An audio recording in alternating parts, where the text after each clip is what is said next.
اعوذ باللہ من الشیطان الرجیم بسم اللہ الرحمن الرحیم هل اتاک حدیث الغاشیہ وجوہ یومئذ خاشعہ عاملۃ ناصبہ تصلی نارا حامیہ تسقی من عین آنیہ لیس لهم طعام الا من ضریع لا یسمن ولا یغنی من جوع وجوہ یومئذ ناعمہ لسعیہا راضیہ فی جنت عالیہ لا تسمع فیہا لاغیہ فیہا عین جاریہ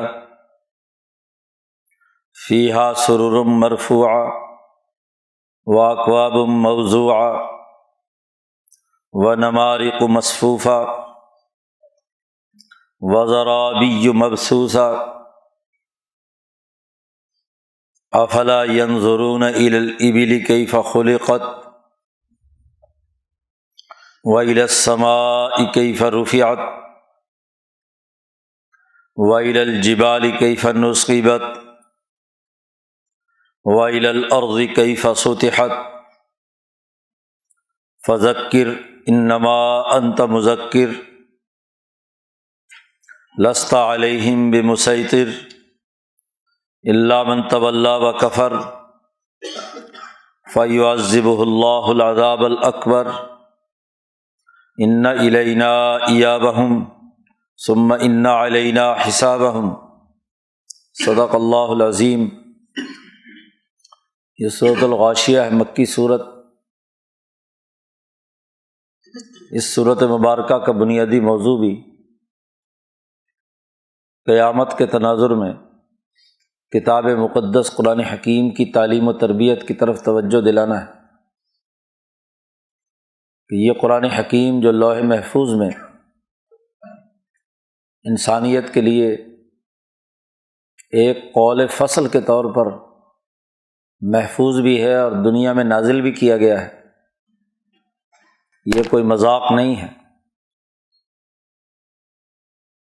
اس کی اساس پر انسانیت کی تعلیم و تربیت کرنا، انہیں نصیحت کرنا،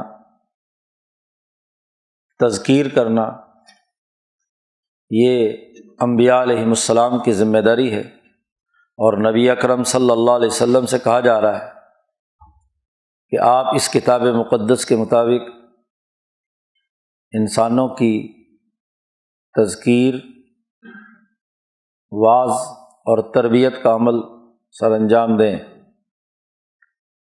تو یہاں اس صورت مبارکہ میں جیسا کہ پچھلی صورتوں میں بھی مختلف ذہنیتوں کو سامنے رکھ کر قرآن حکیم نے اپنا پیغام سمجھایا ہے، یہاں بھی خاص طور پر عرب معاشرے میں گرد و پیش کے عام بدوؤں کے ذہن میں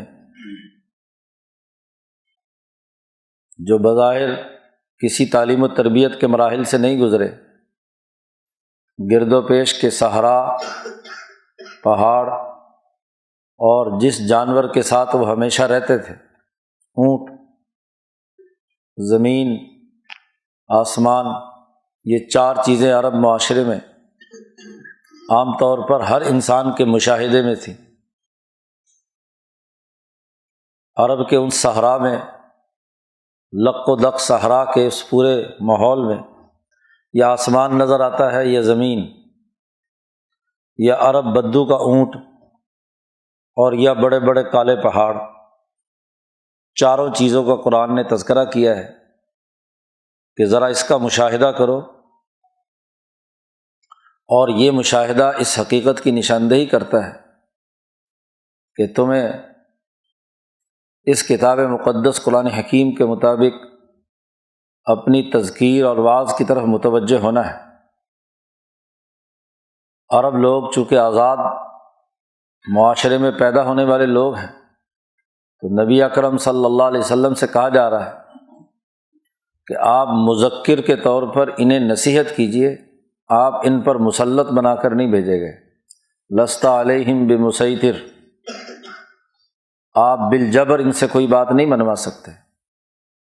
عرب لوگ جو حریت پسند ہیں، جو صحرائی زندگی بسر کرنے والے لوگ ہیں، ان کے ہاں اپنی آزادی رائے کی بڑی اہمیت ہے،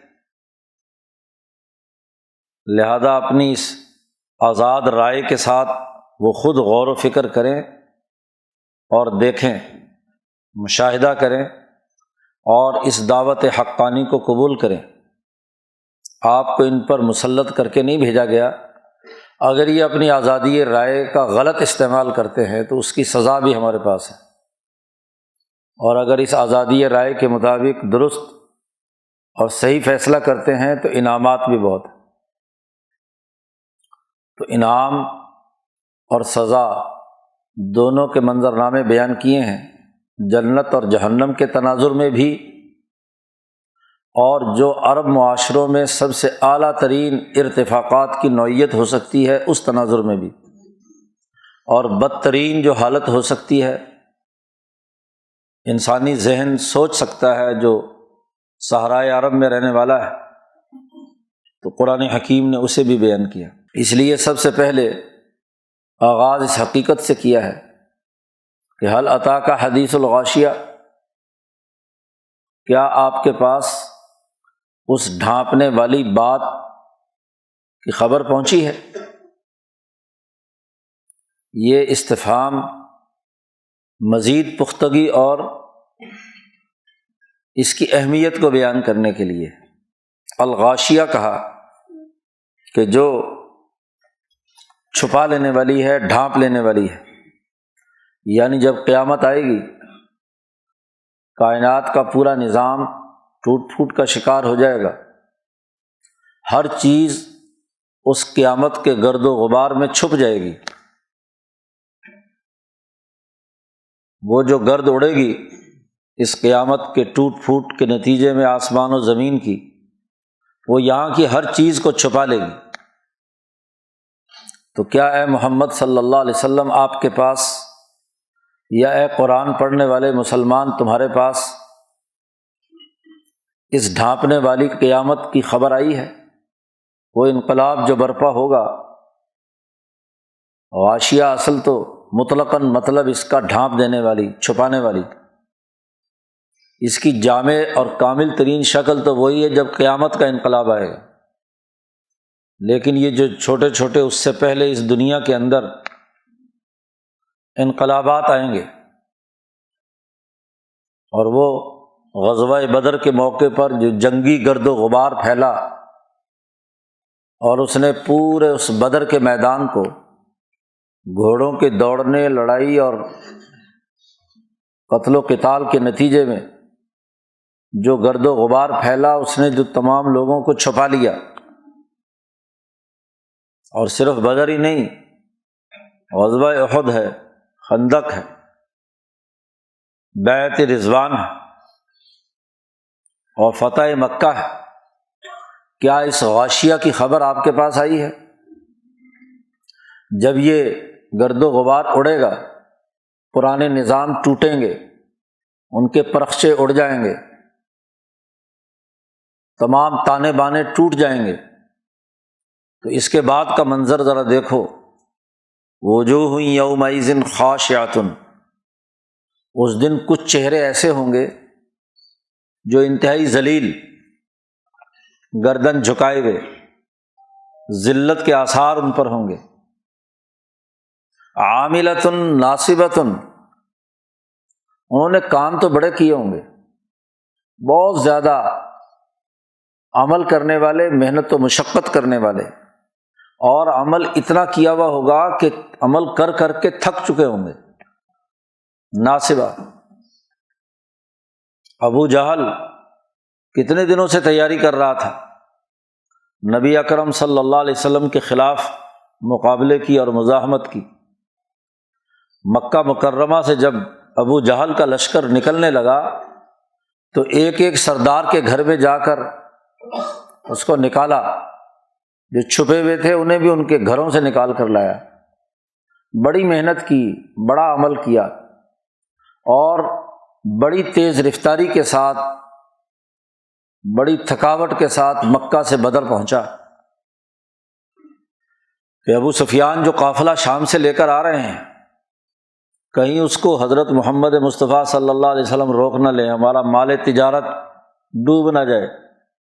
اس کے بچانے کے لیے بڑی تیزی سے منزلوں پر منزلیں طے کرتا ہوا تھکا ہارا وہاں پہنچا، اور پھر جنگ کے لیے بڑی تیاری کر کے لوگوں کو اکسایا، تو بڑا عمل کیا، بڑی محنت کی، اور بہت ہی زیادہ تھکاوٹ بھی تھی۔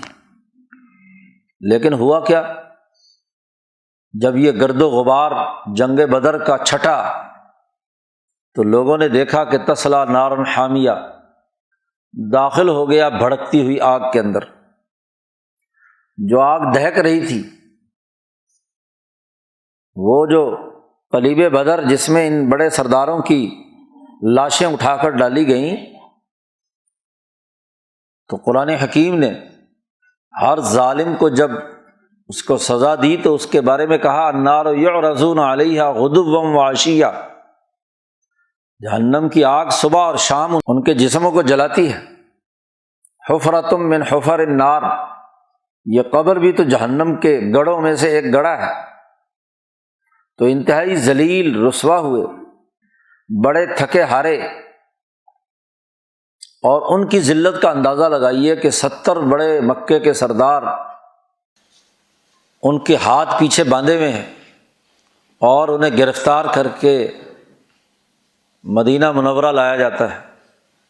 کیا عزت رہ گئی، کون سی سیاسی طاقت رہی، کون سی معاشی قوت رہی، سب کچھ ٹوٹ پھوٹ گیا۔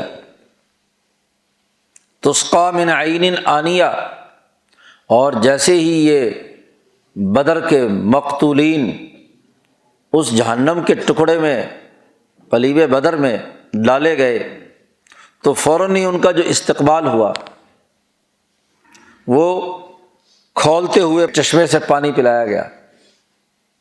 جیسے ہی جہنم کی لپٹیں شروع ہوتی ہیں تو یہ عذاب شروع ہو جاتا ہے۔ تو دنیا میں بھی فتح مکہ تک نبی اکرم صلی اللہ علیہ وسلم کے چھا جانے والے، چھپا دینے والے انقلاب نے ان کی یہ حالت کر دی، اور آخرت میں تو اس کی کامل اور مکمل شکل سامنے آئے گی کہ جب یہ حشر کے میدان میں آئیں گے تو انتہائی تھکے ہارے، ذلیل اور رسوا، چہرے کالے۔ قرآن حکیم نے دوسری جگہ پر ان کے کالے چہروں کا تذکرہ کیا ہے۔ تو اس حالت میں وہاں پہنچیں گے، وہ تو انتہائی کمال کی شکل ہے۔ یہاں عام طور پر یہ جو بیچارے کچھ اردو خواہ قسم کے مفسرین یہاں پر پیدا ہوئے ہیں، وہ ان آیات کو صرف قیامت کے ساتھ فٹ کرتے ہیں، جبکہ یہاں قیامت کا تو کوئی لفظ آیا ہی نہیں ہے، مطلق لفظ غاشیہ آیا ہے، اور غاشیہ ایک مفہوم کلی رکھتا ہے، اس کے بہت سے افراد ہیں۔ امام انقلاب مولانا عبید اللہ سندھی نے اس میں تمام چیزیں شامل کی ہیں انقلابات سے متعلق۔ تو اب یہ بیچارے جو اردو پڑھ کر تفسیریں لکھنے والے ہیں بڑے پریشان ہیں کہ مولانا سندھی نے جی سلف کے خلاف تفسیر کی ہے۔ یہ اپنے آپ کو جو دیوبندی کہنے والے ہیں، ان کی بھی عقلیں مسخ ہو گئیں۔ مولانا محمد قاسم نانوتوی رحمۃ اللہ علیہ فرماتے ہیں کہ قرآن کا ہر کلمہ کلمہ جامعہ ہے، اور ہر کلمہ جامعہ کے وسیع ترین افراد ہیں۔ اس کا مفہوم کلی، جیسے انسان، اس کے بہت سارے افراد ہیں، ہر وہ آدمی جو انسانی خصوصیات رکھتا ہے، انسان ہے، اس پر لفظ انسان کا اطلاق ہوتا ہے، کوئی بھی ہو۔ ایسے ہی غاشیہ ایک ایسا لفظ ہے جس کا مطلب ہے ڈھانپ دینا۔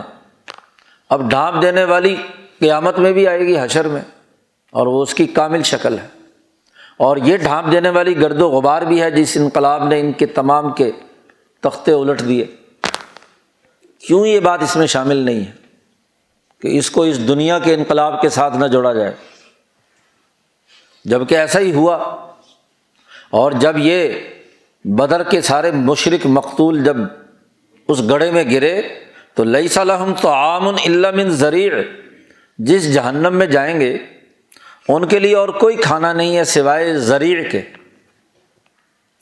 ضریع وہ تھور کا درخت، ایسا جھاڑ جو صرف صحرا میں اگتا ہے اور انتہائی کانٹوں والا ہوتا ہے۔ اب قرآن حکیم سزا کا تذکرہ کر رہا ہے عرب بدویوں کی ذہنیت کے مطابق۔ عرب کے صحرا میں اگر کوئی بدو کھڑا ہو اور وہاں کھانے پینے کی کوئی چیز نہ ہو، صرف اور صرف ضریع ہو، تھور کا درخت ہو جو انتہائی کڑوا ہوتا ہے، ایلوے سے بھی زیادہ کڑوا، بڑی تلخی ہوتی ہے اس میں، انتہائی کانٹے دار، تکلیف دہ، اس کی شکل بھی بدصورت ہے، شکل کو دیکھ کر بھی انسان کو کراہت آتی ہے۔ تو اب جہنم میں جس سزا کا تذکرہ کیا جا رہا ہے وہ عرب کے صحرا کا وہ پودا ہے جو سب کے سامنے ہے، اور اس کو دیکھ کر ایک عرب بدو بھی انتہائی نفرت کا اظہار کرتا ہے۔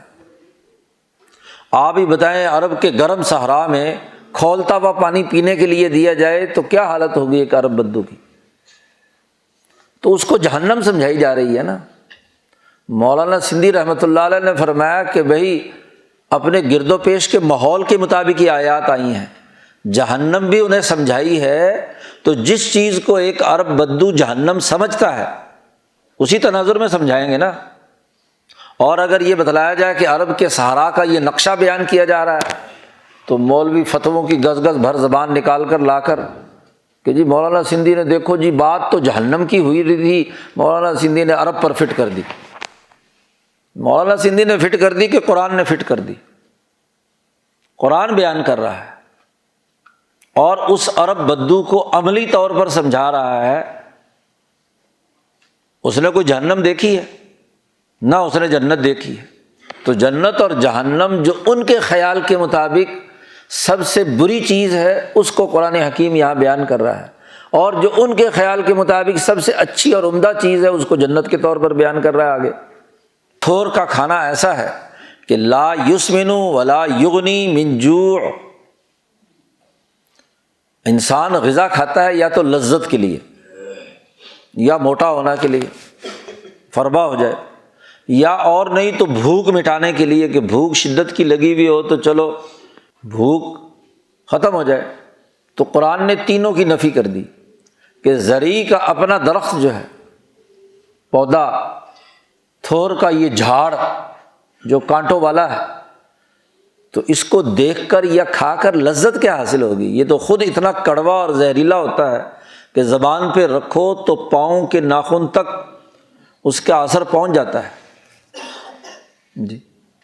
تو ایسا کڑوا اور زہریلا، اس کی لذت کیا ہوگی؟ پھر فرمایا لا یسمن، وہ کوئی موٹاپا بھی نہیں کرے گا، کوئی ایسی غذا نہیں ہے کہ جس کو کھا کر آدمی موٹا ہو جائے، ایسی زہریلی چیز کو کھا کر موٹا ہوگا یا الٹا کمزور ہوگا۔ اور ولا یغنی من جوع، اور بھوک کو بھی کوئی فائدہ نہیں دے گا کہ وہ کھا کر بھوک ختم نہیں ہوگی، بلکہ ایسی زہریلی چیز کھا کر تو بھوک موٹا تو کیا کرے گی، مزید اس کے لیے اذیت اور تکلیف کا باعث بنے گی۔ تو جو عرب کے صحرا میں جو درخت سب سے بدترین سمجھا جاتا تھا، کوئی چرواہا نہ اپنی بکریوں کو چرنے دیتا تھا نہ خود کبھی استعمال کرتا تھا، قرآن حکیم نے بتایا کہ وہ کھانا اور وہ پانی کھولتا ہوا وہ اس جہنم کے اندر، آگ کے اندر ملے گا، تو تبھی وہ بدو سمجھے گا نا کہ جناب مصیبت یہ آنی ہے، یہ عذاب آنا ہے۔ تو کہا کہ وہ چہرے اس دن انتہائی سیاہ اور کالے ہوں گے، ذلیل اور رسوا ہوں گے، جو اس گرد و غبار میں سے نکلیں گے جن کے خلاف انقلاب برپا ہوگا، سرمایہ پرست، حکمران، انسان دشمن۔ اب اس کے مقابلے میں وہ چہرے، وجوہ یومئذ ناعمہ، چہرے ایسے ہوں گے اس دن جو بڑے خوش و خرم، بڑے تر و تازہ، چہرے پہ انوارات، عرب کے اس صحرا کے اندر کسی کا چہرہ تر و تازہ ہے تو کیوں؟ وہ ضرور کسی باغ میں بیٹھا ہے جہاں سایہ دار درخت ہے، جہاں ندی نالے بہہ رہے ہیں، پانی کی وافر مقدار ہے، ان کے بیٹھنے کا جو انداز اور اسلوب ہے وہ انتہائی آرام دہ ہے۔ وہاں کسی قسم کی ذہنی پریشانی یا عملی پریشانی کی کوئی صورت نہیں ہے۔ تو بہترین اگر کوئی حالت ہو سکتی ہے عرب کے بدوؤں کے لیے ان کے دماغ میں ممکنہ طور پر، اسے قرآن حکیم نے یہاں سمجھایا کہ اس دن وہ چہرے یومئذ ناعمہ لسعیہا راضیہ، اپنی محنت پر بڑے خوش ہوں گے۔ 15 سال جو ہم نے مکہ مکرمہ سے لے کر بدر تک بڑی محنت کی ہے، آج وہ محنت رنگ لائی ہے کہ مکے کا وہ ظالمانہ نظام جس کو ختم کرنے کے لیے نبی اکرم صلی اللہ علیہ وسلم نبوت سے پہلے ہی بڑے سرگرداں تھے، پریشان تھے، تو آج وہ محنت رنگ لائی ہے۔ تو اپنی محنت پر صحابہ خوش ہیں، خود نبی اکرم صلی اللہ علیہ وسلم خوش ہیں کہ ہماری محنت ٹکانے لگی، ہم نے جو پلاننگ کی تھی، ہم نے جو بدر کے اندر صف بندی کی تھی، انقلاب کا جو طریقہ کار اپنایا تھا، جو جد و جہد اور کوشش کی تھی، تو لسعیہا راضیہ، وہ چہرے اپنی محنت اور مشقت کے کامیاب ہونے کے نتیجے میں خوش ہوں گے۔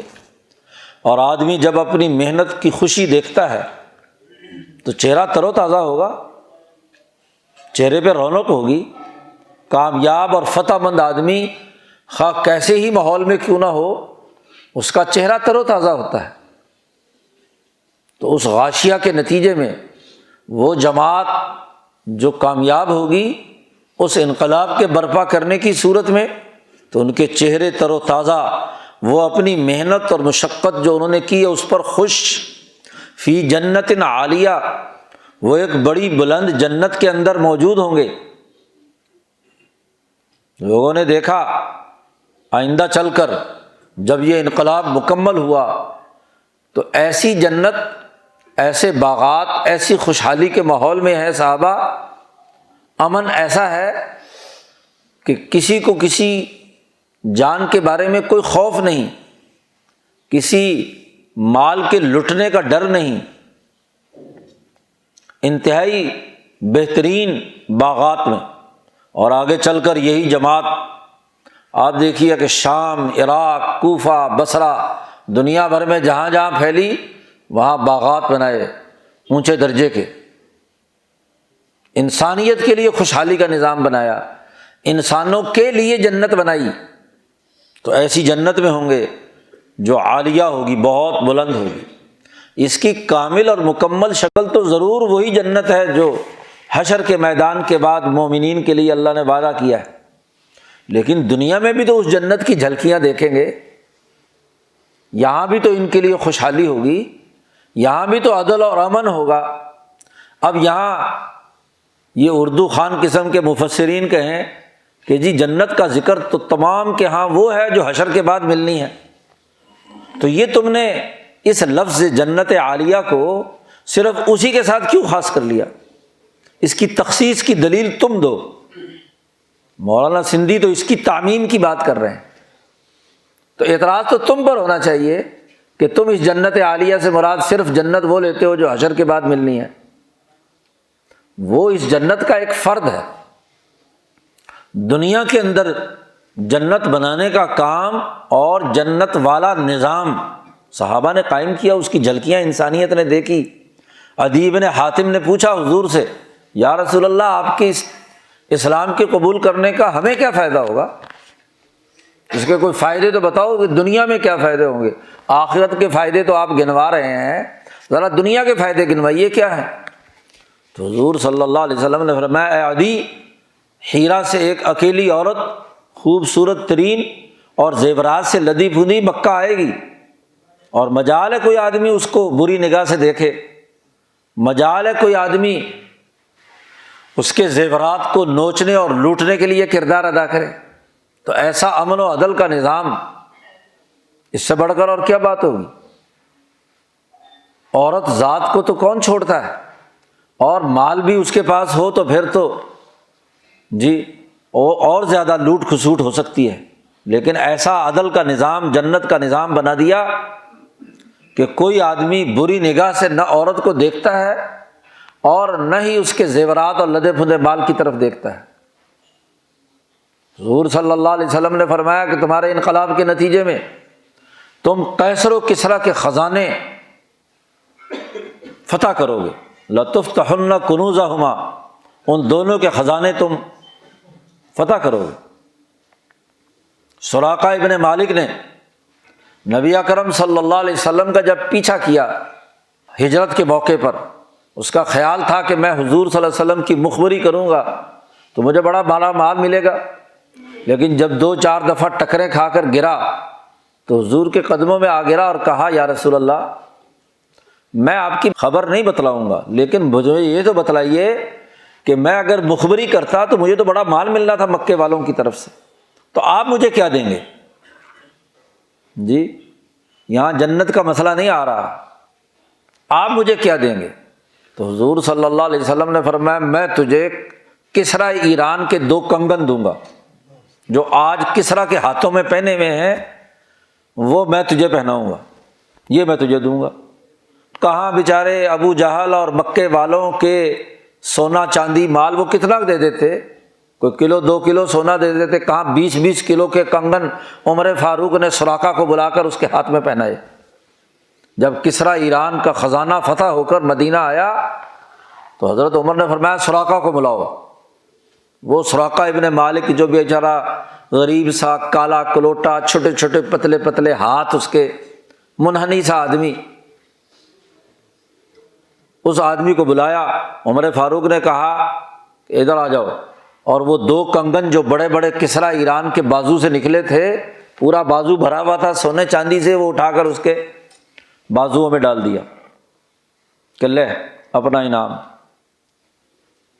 تو جو نبی اکرم صلی اللہ علیہ وسلم نے انقلاب برپا کیا وہ بھی تو دنیا کی ایک جنت ہے، دنیا کی نسبت سے جنت عالیہ لا تسمع فیہا لاغیہ۔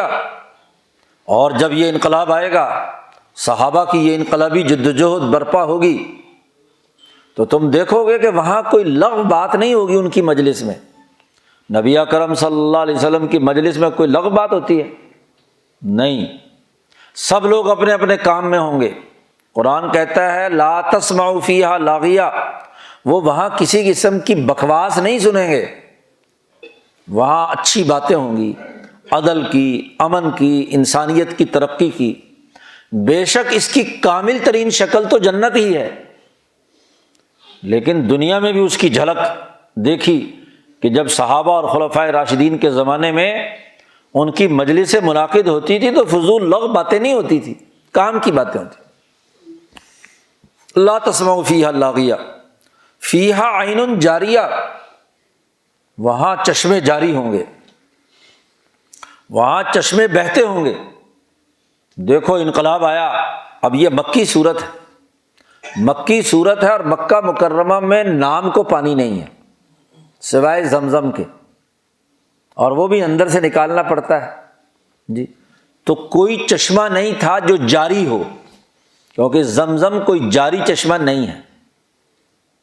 جب حضرت ہاجرہ رضی اللہ تعالیٰ عنہ نے علیہ السلام نے جب اس میں سے پانی جب زمزم کا آیا تو چاروں طرف اس کے وہ دیوار کھڑی کر دی، مٹی کا بنا بنا دیا کہ یہ پھیلے نہیں۔ تو حضور صلی اللہ علیہ وسلم نے فرمایا کہ اگر ہماری دادی یہ چاروں طرف دیوار نہ کھڑی کرتی تو یہ پانی بہتا ہوا ہوتا، زمزم کا چشمہ ابلتا رہتا، لیکن چونکہ چاروں طرف حجر کھڑی کر دی انہوں نے تو پانی ابل کر جاری نہیں ہوتا، وہیں جوش مار کر نکل تو رہا ہے بے شمار، لیکن جاری نہیں ہے۔ اور اگر آپ دیکھیں کہ مدینہ منورہ جب حضور صلی اللہ علیہ وسلم پہنچے تو وہاں باغات بھی تھے اور ندی نالے بھی تھے، وادیاں بہتی تھی، چشمے ابلتے تھے، پہاڑوں پر بارش ہوتی۔ نبی اکرم صلی اللہ علیہ وسلم نے ایک دفعہ بارش نہیں برسی، دعا مانگی تو ایک ہفتے تک بارشیں برس رہی ہیں، تب ندی نالے بھر گئے۔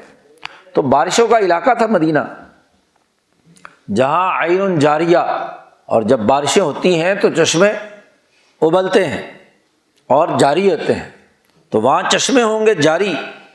فیہا سرر مرفوعۃ، اس جنت کے اندر بہت اونچے تخت ہوں گے،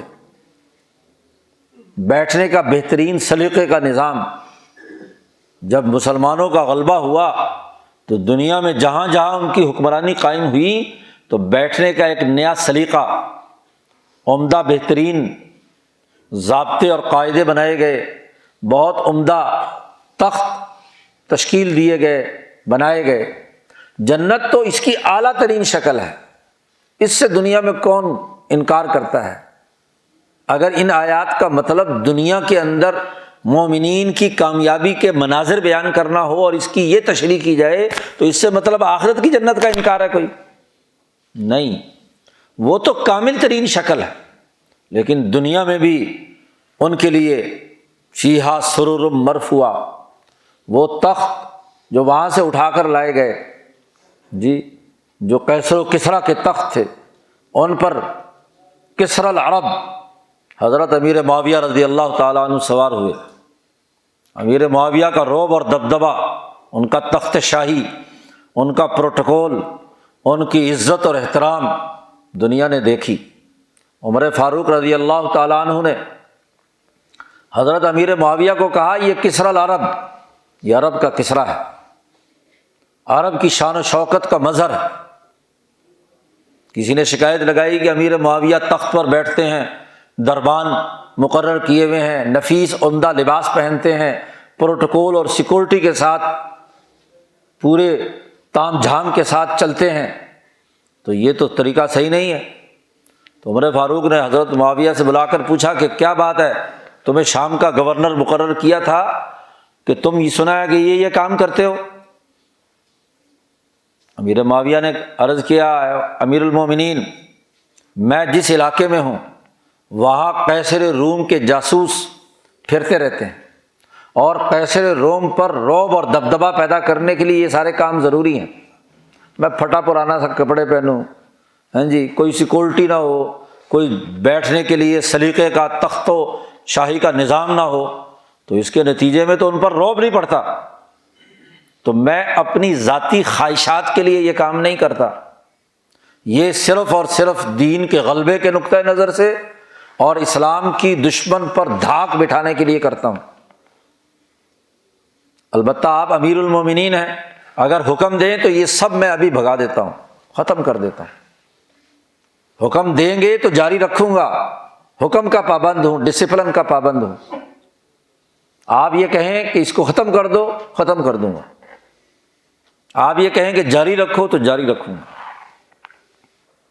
عمر فاروق رضی اللہ تعالیٰ عنہ نے فرمایا کہ تو نے مجھے مشکل میں ڈال دیا، جی، مدینے میں جو میں نے معیار قائم کیا تھا، اب مدینے کی ریاست کی جو صورتحال تھی، جی، وہاں تو میں تو یہ چاہتا تھا کہ تم عام لوگوں کی طرح رہو، لیکن دین کا غلبہ اور لیظہرہ علی الدین کلہ یہ بھی ضروری ہے، اس لیے میں تمہیں روکتا نہیں۔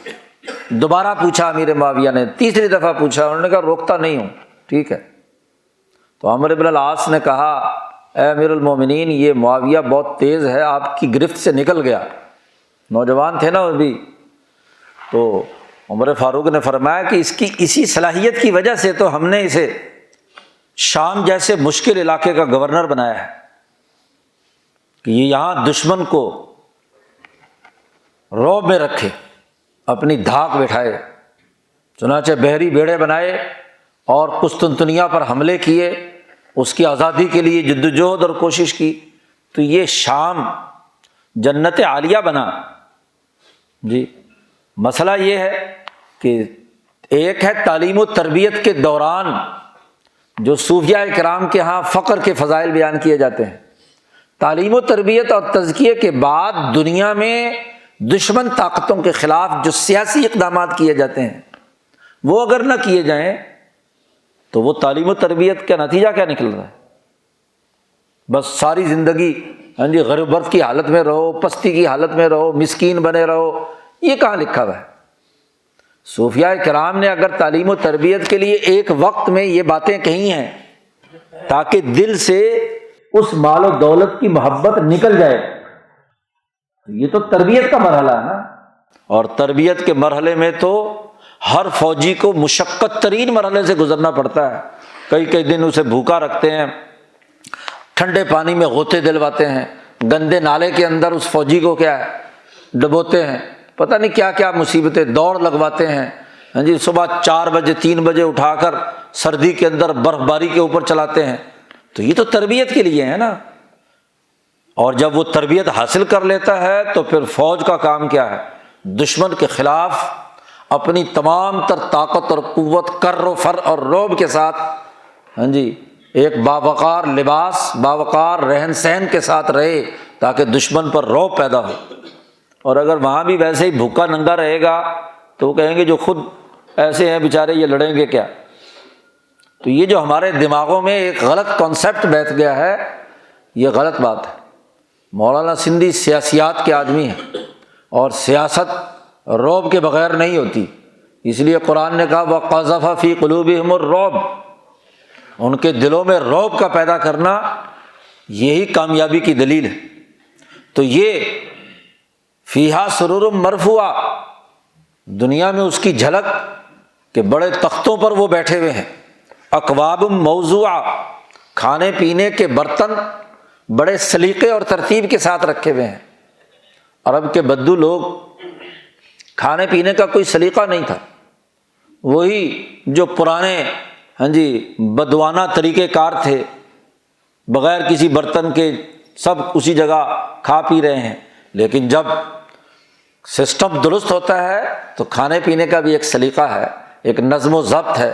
اکواب موضوعہ، دسترخوان بچھا ہوا ہو، اس پر ترتیب کے ساتھ برتن رکھے ہوئے ہوں، ونمارق مصفوفہ، اور غالیچے جی وہ بچھے ہوئے ہوں، عمدہ ترین چادریں، لباس جو بھی۔ عمر فاروق کے پاس جب بحرین کا اور ادھر سے کیسر و کسریٰ کے مال آئے تو غریب ترین آدمیوں کے نیچے غالیچے بچھا دیے، لو قالین بچھا دیے۔ عمر فاروق کا دستور تھا کہ عمدہ ترین جو غالیچے آتے تھے، قالین آتے تھے، وہ بچھاتے تھے، اور جو مدینے کے غریب ترین لوگ تھے ان کو بلا کر ان کا کھانا کھلاتے تھے، اور خود نگرانی کر رہے ہیں۔ یہاں کہاں لکھا ہے کہ وہ خود بیٹھے ہوئے ہوں گے؟ انہوں نے دنیا میں غریبوں کے لیے غالیچے بچھائے تو جنت میں آخرت میں بھی ان کو کیا قالین ملیں گے؟ جس قالین کا تصور عرب کا بدو نہیں کر سکتا، وہ اس عرب کے بدو کے نیچے غالیچے بچھائے جائیں گے۔ اگر اس تناظر میں ہو تو کیا اعتراض کی بات ہے؟ ایک عرب بدو کو جس نے کبھی خواب میں بھی قالین نہیں دیکھا، اس انقلاب کے نتیجے میں اس کے نیچے قالین بچھائے جا رہے ہیں۔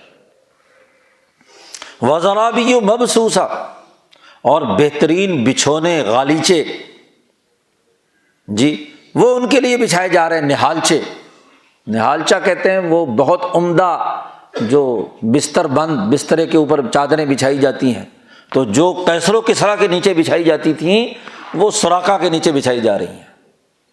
تو کیا جنت عالیہ نہیں ہے یہ جی کہ ان غریبوں کمزوروں کے لیے کھانے کا عمدہ انتظام، اکواب موضوعہ، ان کے لیے تو کھانا کہا تھا وہ کھانا جو زرعی کا ہے، اور یہاں بہترین کھانے کے لیے برتن سلیقے کے ساتھ ان کے سامنے۔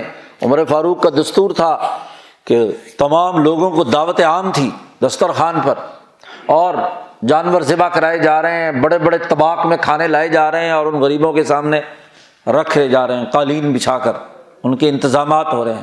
تو اسی کو تو بات قرآن بیان کر رہا ہے کہ مکہ مکرمہ میں ابھی تو انقلاب نہیں آیا، انقلاب کے بعد یہ حالات ہوں گے، اکواب موضوعہ، نمارق مصفوفہ، وزرابی مبثوثہ۔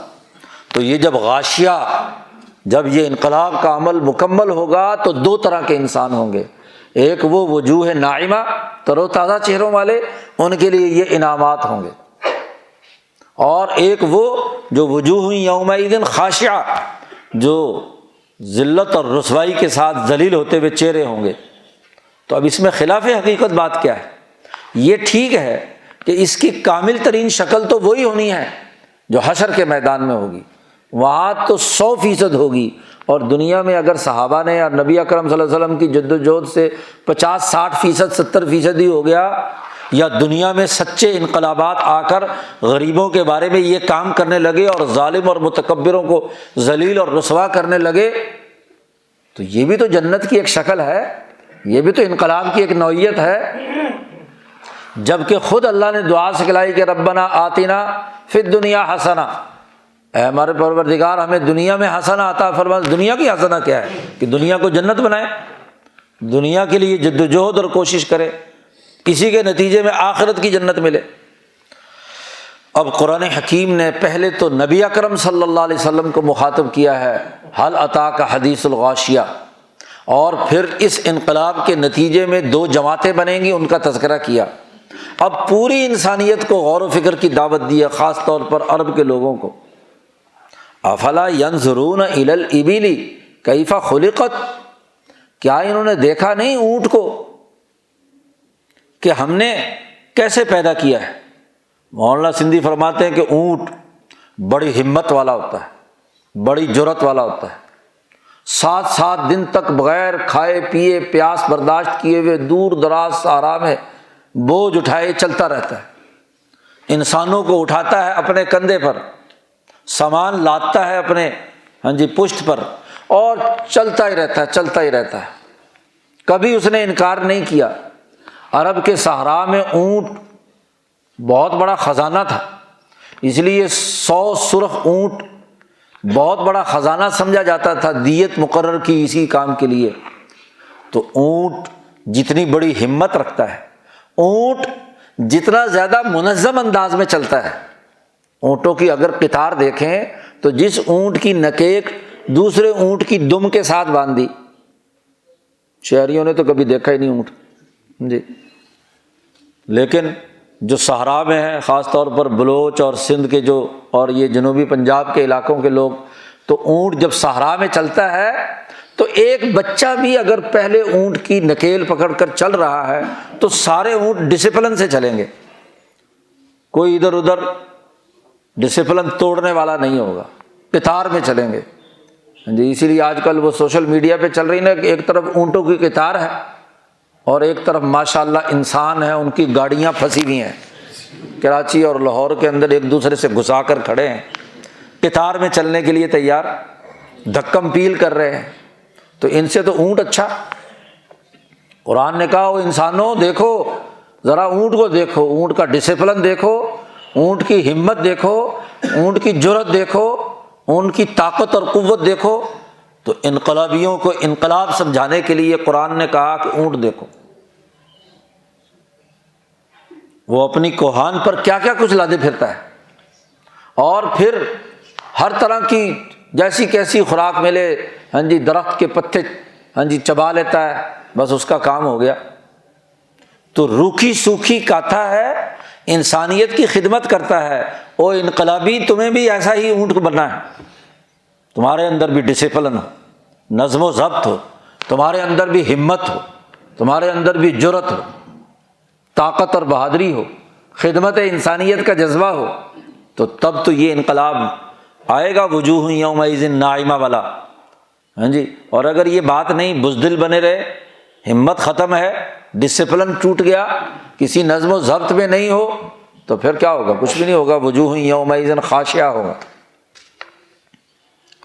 اونٹ کے بعد اللہ نے کہا وَإِلَى السَّمَاءِ كَيْفَ رُفِعَتْ، وہ لوگوں دیکھو یہ آسمان کتنا بلند ہے، اپنی سوچیں بلند کرو، اپنا نظریہ بلند کرو، غلبہ حاصل کرو، پستی کی سوچ چھوڑ دو۔ جیسے آسمان بلند ہے تو اگر یہ آسمان بلند ہے تو انسان کیوں نہیں بلند ہو سکتا؟ تمہیں تو سفر کر کے حضرت القدس پہنچنا ہے، جنت عالیہ میں پہنچنا ہے، تمہاری نگاہیں بلند، عقاب جب اڑتا ہے تو دور تک دیکھتا ہے اور اونچا اڑتا ہے، تو تمہارے اندر آسمان کی سی رفعت ہونی چاہیے۔ وہ جو بغیر کسی سہارے کے کھڑا ہے، ایک انقلابی بغیر کسی سہارے کے، اس کی سوچ، اس کا فکر، اس کا عمل بلندی کی حالت کا ہو، وہ اونچی باتیں سوچے، پستی کی باتیں مت سوچے، جو ہر وقت آدمی سوچتا رہتا ہے شکست خوردگی کی، ہائے میں مر گیا، ایسا ہو گیا، ایسا ہو گیا، خوف زدگی کی حالت میں، تو وہ بیچارہ کیا کام کرے گا؟ اس کا خوف نکالو اور اس کے اندر جرأت پیدا کرو۔ امام شاہ ولی اللہ دہلوی حجت اللہ میں فرماتے ہیں کہ یہ جو خوف ہے، اور خاص طور پر اللہ کا خوف ایسا مسلط کر دینا کہ اللہ کی رحمت سے نا امید ہو جائے، یہ خوف انسان کے لیے عذاب ہے۔ بلکہ شاہ صاحب فرماتے ہیں کہ جو آدمی خوف کی حالت میں رہتا ہے، اپنے ہر بات میں بھی، نیک کام بھی کیا تو تب بھی خوف کہ پتہ نہیں ریاکاری ہو گئی، پتہ نہیں کیا نام ہے اس کا، پورا ہوا کہ نہیں ہوا، اس خوف زدگی کی حالت میں رہتا ہے۔ تو امام شاہ ولی اللہ فرماتے ہیں کہ جب وہ اللہ کے بارے میں یہ گمان رکھتا ہے کہ میری تو کوئی عبادت ہی قبول نہیں ہوئی ہوگی، میرا تو کچھ بھی نہیں ہوا ہوگا، ہاں جی پتہ نہیں میں جہنم میں جاؤں گا وغیرہ وغیرہ، یہ خوف پالے رکھتا ہے، تو اللہ پاک فرماتے ہیں کہ میں اس بندے کے ساتھ ویسا ہی سلوک کرتا ہوں جو میرے بارے میں گمان رکھتا ہے۔ اس نے بلندی کی سوچ ہی نہیں رکھی، اس نے میری رحمت کو بھلا دیا، حالانکہ میری رحمت میرے غصے پر سبقت لے گئی ہے، ان رحمتی سبقت علی غضبی، تو اسے تو رحمت کا امیدوار ہونا چاہیے۔ اس لیے امام شاہ ولی اللہ فرماتے ہیں کہ جب کوئی آدمی فرائض ادا کر لے، جو اللہ نے فریضے عائد کیے ہیں، نماز، روزہ، حج، زکوٰۃ، جہاد، غلبے کی تمام چیزیں یہ ادا کر لے، اور جتنے کبیرہ گناہ ہیں ان سے بچ جائے، زنا نہ کرے، قتل نہ کرے، کسی پر بہتان تراشی نہ کرے، ہاں جی کسی پر غیبت نہ کرے وغیرہ وغیرہ، یہ کبائرہ جو بیت توبہ کے اندر لیے جاتے ہیں، ان سے بچ جائے، اس کے بعد سب سے اونچی ترین عبادت یہ ہے کہ انسان اللہ کی رحمت کا سے پر امید ہو، خوف زدہ نہ ہو۔ شاہ صاحب فرماتے ہیں کہ جب خوف زدہ ہوتا ہے تو پھر مرنے کے بعد ہوتا کیا ہے کہ عالم مثال میں اس کا یہی خوف اپنا ایک وجود رکھ لیتا ہے، اور وہ وجود اس کو ڈستا رہتا ہے، وہ خوف اس کا اپنا خوف ہی اسے ڈستا رہتا ہے۔ جو نفسیاتی مریض ہوتے ہیں نا، جو ہر وقت خوف کی حالت میں رہتے ہیں، تو وہ خوف ان کا داخلی ہوتا ہے، باہر سے نہ کوئی شیر حملہ کر رہا ہے، نہ کوئی جن ان پر آیا ہے، نہ کسی کا جادو ہوا ہے، نہ کسی نے اس کو کوئی تکلیف دی ہے، اپنے دماغ کے خیالات ہی اسے اذیت میں مبتلا رکھتے ہیں۔ تو اس لیے خوف ختم کرنے کا حکم دیا جی، اور بلندی کی سوچ پیدا کی۔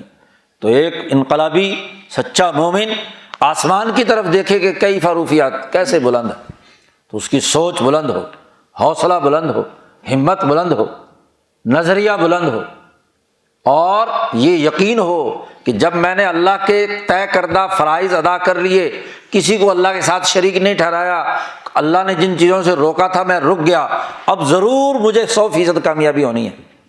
پھر شک کے اندر پڑنا، پھر بزدلی اختیار کرنا، پھر جمود کی حالت میں آنا، یہ انتہائی خطرناک بات ہے، یہ نفسیاتی مرض، اس کو دور کرو اور دیکھو آسمان کی طرف کیسے بلند ہے۔ وَإِلَى الْجِبَالِ كَيْفَ نُصِبَتْ، اور پہاڑوں کی طرف دیکھو کہ کیسے استقامت کے ساتھ کھڑے ہیں، نصب کیے گئے ہیں۔ کوئی پہاڑ اپنی جگہ سے ہلتا ہے؟ وہ انقلابیوں پہاڑ بنو، جیسے پہاڑ اپنی جگہ سے نہیں ہلتا، ایسے ہی تم بھی اپنے نظریے، اپنے فکر، اپنے پروگرام سے پورے استقامت کے ساتھ ڈٹ جاؤ۔ پہاڑ کی سی استقامت ہونی چاہیے، آسمانوں کی سی رفعت ہونی چاہیے، اور اونٹوں جیسی ہمت اور جرأت اور ڈسپلن اور نظم ہونا چاہیے۔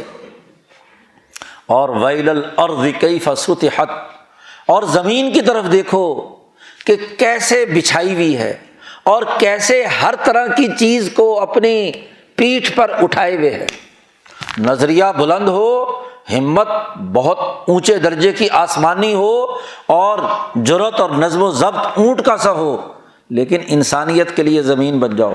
اس زمین پر ایک کافر بھی چل رہا ہے، ایک مسلمان بھی چل رہا ہے، ایک غریب بھی چل رہا ہے، ایک طاقتور بھی چل رہا ہے، ہاں جی وہ زمین تب کو اپنے ہاں جی پشت پر اٹھائے ہوئے ہے۔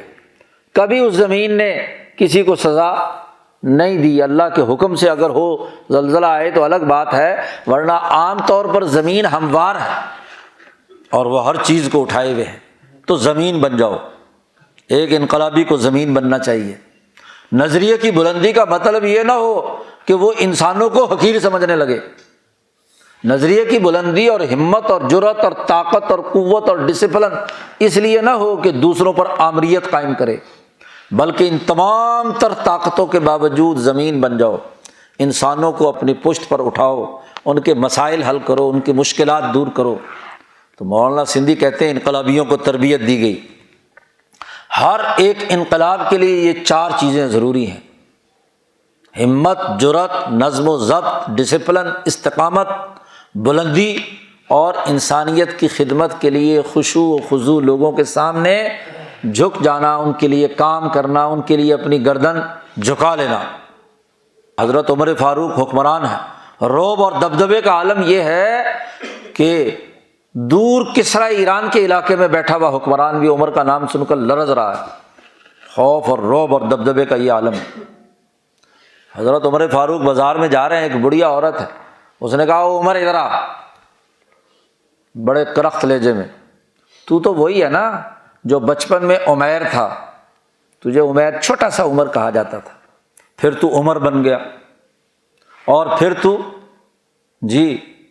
اس سے آگے بڑھا تو حکمران آج ہے، امیر المومنین ہے۔ اپنی اوقات مت بھولنا، انسانوں کے لیے جھکا رہنا۔ نصیحت کرنی شروع کر دی اس بڑھیا نے۔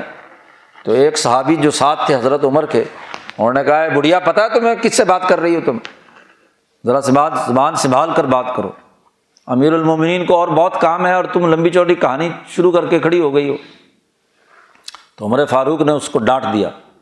پتہ ہے یہ عورت کون ہے؟ یہ عورت وہ ہے جس کی بات اللہ نے 7ویں آسمان پر سن لی تھی، قد سمع اللہ قول التی تجادلک فی زوجہا خولہ بنت حکیم۔ تو جس کی بات اللہ نے 7ویں آسمان پر سنی تھی، عمر کی کیا مجال ہے کہ اس کی بات نہ سنیں؟ اس عورت کو کہنے دو جو کہہ رہی ہے۔ تو ایک عورت کے اندر بھی یہ جرأت ہے کہ وہ امیر المومنین کے سامنے، جس کا رعب اور دبدبہ مثالی ہے، اپنے حق کے لیے بات کرتی ہے۔ عمر فاروق کے سامنے آ کر کھڑی ہو جاتی ہے ایک اور عورت۔ عمر فاروق نے فیصلہ کیا، ارادہ کیا کہ مہر بڑے مہنگے ہو گئے، عورتیں بڑی مہنگی نکاح کے لیے دستیاب ہیں، تو مہر کم کر دیے جائیں، محدود کر دیے جائیں۔ تو عورت کھڑی ہو گئی، اس نے کہا امیر المومنین آپ کون ہوتے ہیں ہمارے حق پر ڈاکہ ڈالنے والے؟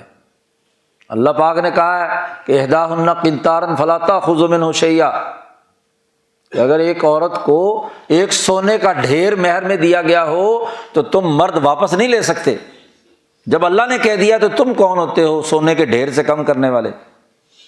تو عمر فاروق فوراً رک گئے۔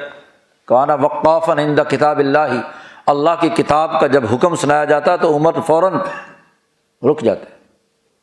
تو زمین بنو انسانیت کے لیے، جو تمام لوگوں کے لیے خیر خواہی کی سوچ سوچتی ہے، اس کے لیے کردار ادا کرتی ہے۔ تو 4 چیزیں ضروری ہیں، مولانا سندھی فرماتے ہیں، اور چاروں باتیں قرآن حکیم نے اس صورت میں بیان کر دیں، 4 ایسی مثالوں کے ذریعے سے جو واقعی عرب معاشرے کے اندر چاروں طرف پائی جاتی تھی۔ اب یہ 4 باتیں بیان کرنے کے بعد نبی اکرم صلی اللہ علیہ وسلم سے کہا جا رہا فذکر، آپ ان کو نصیحت کیجیے۔ ایک ہے تذکیر، اور تذکیر یہ ہے کہ انسانوں کو صحیح اور غلط کی تمیز سکھا دی جائے۔ ایک داعی دعوت دیتے ہوئے اچھی بات کے فوائد اور ثمرات اور بری نظریے اور غلط نظریے کی جو آفتیں اور مصیبتیں ہیں وہ کھول کر بیان کر دے، یہ تذکیر ہے۔ لیکن وہ جبر نہیں کر سکتا۔ داعی کا کام دعوت دینا ہے، دعوے کرنا نہیں ہے کہ وہ دعوے کرنا شروع کرے۔ تو کہا گیا فذکر، آپ تذکیر کیجیے۔ انما انت مذکر، نبی اکرم صلی اللہ علیہ وسلم سے اللہ کہہ رہا ہے کہ آپ اس کے علاوہ کوئی حیثیت آپ کی نہیں ہے، کہ آپ صرف اور صرف مذکر ہیں، داعی ہیں، نصیحت کرنے والے ہیں۔ آپ کا کام نصیحت کرنا ہے۔ مکہ مکرمہ میں نبی اکرم صلی اللہ علیہ وسلم منذر سے لے کر مذکر تک انذار ہے ان دشمن طاقتوں کو، متکبروں کو، اور باقی انسانوں کو دعوت ہے، اور دعوت تذکیر کی انہی کو فائدہ دے گی جو ان نفعات الذکر، پچھلی صورت میں کہا کہ جس کو نصیحت جو ہے وہ فائدہ پہنچائے، جو نصیحت سے فائدہ حاصل کرے گا تو اسے نصیحت فائدہ دے گی۔ کل اس پر تفصیلی گفتگو ہو چکی ہے۔ لست علیہم بمسیطر، اے محمد صلی اللہ علیہ وسلم آپ ان پر مسلط کر کے نہیں بھیجے گئے کہ زبردستی ان سے کلمہ پڑھائیں، زبردستی ان کو مسلمان بنائیں۔ آپ ان پر مسیطر نہیں ہیں، دروغہ نہیں ہیں، آپ کو ان کے اوپر مسلط کر کے نہیں بھیجا گیا کہ آپ ان کو زبردستی ضرور دین کی طرف لائیں۔ آپ کا کام ہے شعور کی، دین کی دعوت دینا، تذکیر کرنا، نفع نقصان سمجھانا، یہ اپنی آزاد مرضی سے فیصلہ کریں۔ اور جب ایک آدمی کسی دعوت کو اپنی آزاد مرضی سے قبول کرتا ہے تو دراصل اس دعوت کو اون کرتا ہے، وہ اس دعوت کو، اس پروگرام کو اپنی پراپرٹی سمجھتا ہے۔ اور اگر آپ زبردستی کسی سے کلمہ پڑھوائیں، زبردستی کسی کو انقلابی بنائیں تو 4 دن بعد بھاگ جاتا ہے، یا فورم میں بھاگ جاتا ہے، یا سرکل میں بھاگ جاتا ہے۔ تو زبردستی کی دعوت نہیں ہوتی، آزاد مرضی کے ساتھ اپنے فیصلے کرے۔ اور یاد رکھو جو غلط فیصلے کرے گا، قرآن نے آگے کہہ دیا الا من تولی و کفر، یہ بھی بات واضح کر دی کہ آپ مسلط بنا کر نہیں بھیجے گئے، دعوت دیں گے۔ اور جو آدمی اس دعوت کو قبول نہیں کرتا، اعراض کرتا ہے، اس سے منہ موڑتا ہے، اور کفر جس نے اختیار کیا ہے، انکار کیا اور کفر کا حکمرانی کا نظام بناتا ہے، اس کا استثناء، اس کو عذاب دینے کی ضرورت ہے، اس کو سزا دی جائے گی۔ تولا کا معنی کئی جگہ پر پیچھے شاہ صاحب کے حوالے سے بیان کیا جا چکا ہے کہ شاہ صاحب نے فرمایا تولا کا جیسے اعراض کے معنی میں آتا ہے، ایسی تولا ولایت کے معنی میں بھی آتا ہے۔ جس نے اپنے کفر کی حکمرانی قائم رکھی، نظام برقرار رکھا اور اس حق تعلیم کے انکار کیا اور اس کے خلاف بغاوت کی، تو فَيُعَذِّبُهُ اللَّهُ الْعَذَابَ الْأَكْبَرَ، اس کو اللہ پاک بڑا عذاب دے گا۔ بڑا عذاب کامل ترین تو وہی ہے جب جہنم میں جائے گا، لیکن اس عذاب کی شکلیں، بدر کے اندر بھی تو عذاب اکبر آیا کہ مکے کی اس پوری سیاسی طاقت کو جو اپنی حکمرانی اور کفر کو قائم رکھنا چاہتی تھی، اس کو توڑ دیا، اس کی سیاسی طاقت ختم کر دی، اس کی معاشی طاقت ختم کر دی۔ کیوں؟ ان الینا ایابہم، بے شک ہماری طرف ہی انہیں لوٹ کر آنا ہے۔ کہاں جائیں گے؟ ہماری گرفت میں آئیں گے، ہمارے پاس آنا ہے۔ قیامت میں تو آنا ہی آنا ہے، لیکن دنیا میں ایسے متکبر جو براہ راست انبیاء کو چیلنج کرے، ان کو تو ضرور لوٹ کر وہاں پہنچنا ہے۔ ثم ان علینا حسابہم، اور پھر ہم پر ہی لازمی ہے کہ ہم ان کا حساب کتاب کریں۔ اور حساب کتاب کی تفصیل پیچھے بیان کر دی کہ وجوہ یومئذ خاشعہ، ان کی سزائیں بیان کر دی۔ اس حساب کتاب کے نتیجے میں جو سچی جماعت انسانیت کے لیے کام کرنے والی ہے، اس کے لیے کہا وجوہ یومئذ ناعمہ۔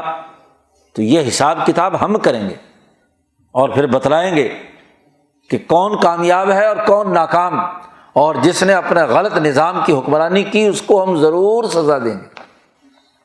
تو دعوت میں تذکیر ہے، اور دعوت قبول نہ کرے اور کفر کا نظام برقرار رکھے تو اس کا استثناء ہے الا من تولی و کفر فیعذبہ اللہ العذاب الاکبر۔ تو پوری وضاحت کے ساتھ قرآن حکیم نے اپنا انقلابی پیغام اس صورت مبارکہ میں سمجھا دیا۔ اللہ تعالیٰ قرآن حکیم کو سمجھنے اور اس پر عمل کرنے کی توفیق عطا فرمائے۔ اللہم صل